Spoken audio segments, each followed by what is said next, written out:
Hello everyone, I'm Rishu and today we have one of the most prominent face in Indian media, N. Ram sir with us. Thank you so much sir for your time, and without wasting any more minute, I'd like to ask you that how much does the Indian government holds the authority and power over any censorship or any sensitive document?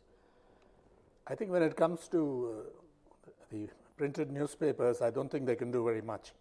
That was brought out in our Rafale stories when they said the documents were stolen, but the Supreme Court was quite happy to admit it as evidence.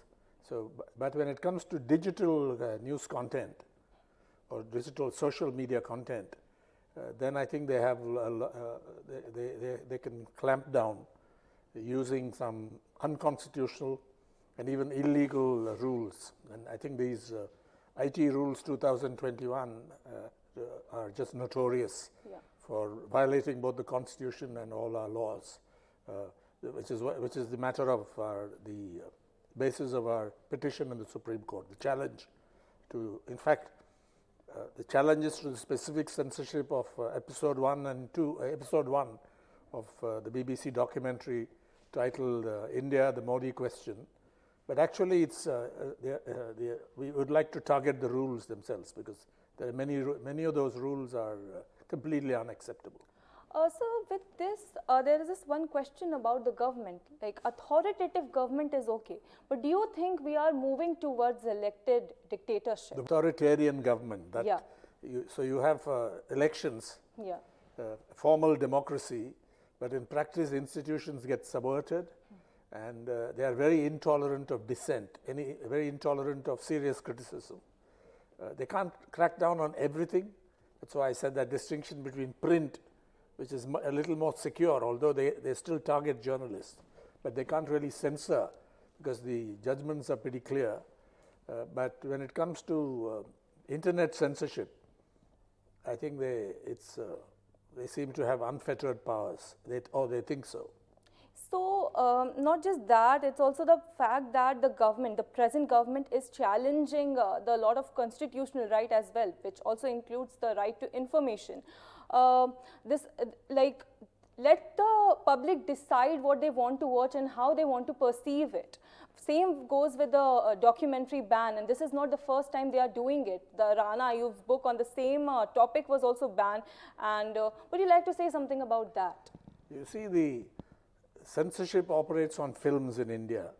So the internet was considered uncontrollable, but now they're trying to crack down on it. They've learned from some other various other countries about how to do it, authoritarian regimes and so on. So I'm more concerned about news media content, things like The Wire or Scroll, or even the digital operations of legacy media, including the Hindu or the Times of India or so on, because they can also be targeted under these rules. Censorship is already in place, and with the legal regime so far as films are concerned, and this includes documentary films when they are screened in cinemas.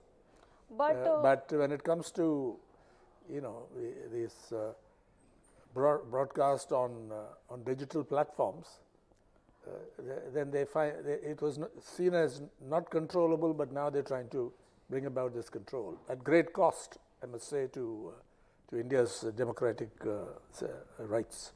We also see that when we talk about media, we also this is also a question to press freedom. Like a prominent news channel like BBC, it's a big name. If they are not able to, after investigating for a long period of time, if they are not able to put out their information, then where do we stand? I saw the documentary very closely. In fact, we have downloads because and it's an excellent film, a documentary. Because, I mean, it's called India, the Modi Question, but it's really about the Modi and Muslim question in India. How it is, and episode 1 connects with episode 2 because you go back and see what happened in 2002 and then bring it up to the present, particularly after 2019 up to now. So I think they really look at it in some depth and with nuance. I think they follow every rule in the investigative journalism guidebook. They give the other side a chance to respond. They asked the government for a response. The government declined. They bring in other voices, people who are either supporters of the government censorship, like Swapan Das Gupta. I was shocked to see him. He's, of course, with BJP, a journalist, a well-known journalist who's openly supporting what was done. So these apologists are also given them a place in the two episodes. So I don't think you can fault the BBC for being one-sided or anything like that. Nor do they malign the Supreme Court. Not that you can't criticize the Supreme Court, but what they basically say is the Supreme Court accepted the report of the Special Investigation Team under R.K. Raghavan, which basically found there is no evidence to justify prosecution. That's all they said about the Supreme Court. But that was used as a pretext to block access to episode 1. Actually, episode 2 was not blocked. Yeah. Had they left it alone, BBC studios would themselves sooner or later have got them down because of copyright reasons, copyright infringement. And because this was only on BBC 2, which was available, accessible to domestic audiences. But these things get out on YouTube. You've had other things where it gets on YouTube in an unauthorized way, it's taken down. But instead of that, by targeting it, they increase the viewership of this documentary in India in a huge way. Yeah. It's called the Streisand effect. Yeah. The more you ban, the more the people want to watch it. So I think it was completely unacceptable, which is why, and everyone I know has either watched it or will soon watch it. Yeah, I think you have said it very right. And also this questions this one thing, that what happened with NDTV. Recently we have seen all the good journalists leaving the company as well. Do you think anybody who will speak against one certain political party will be pulled down, especially in media, and especially for these small news channels, it will be very difficult for them to grow? I think I wouldn't exaggerate the decline in media freedom, because there are still spaces out there where people do express opinions in various various states, and also on regional television, Indian language television in different places. It's not that they have complete censorship, which we saw during the emergency when there was no real television, no independent news television. It's not like that. But they're trying, their targeting is selective. They hit out against certain channels. TV channels, for example, will report or will interview Rahul Gandhi or will report on what he said. That's not being blocked.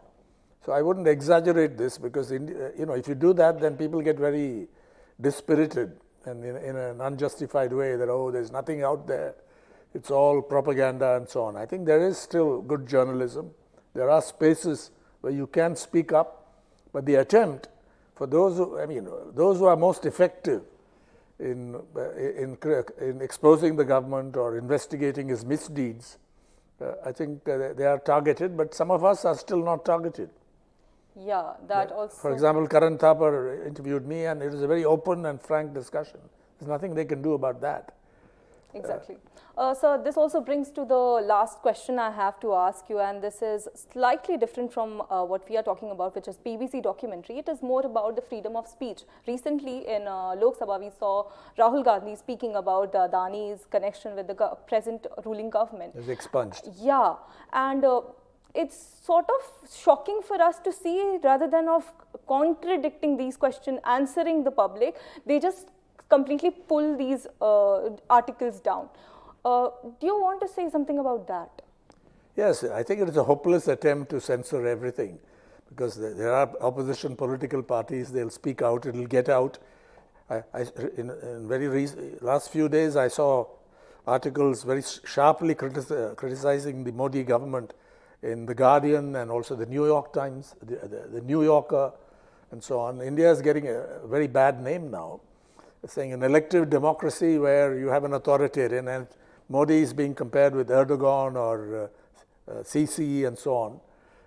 And this is the time when you claim that you are Vishwaguru, the world leader in democratic functioning. But you mentioned this right to information. I think that's very important. Yeah. Because earlier, because the Supreme Court has ruled that there is a right to information. There's a right to know, if you like, that people. It's not just your freedom to speak out.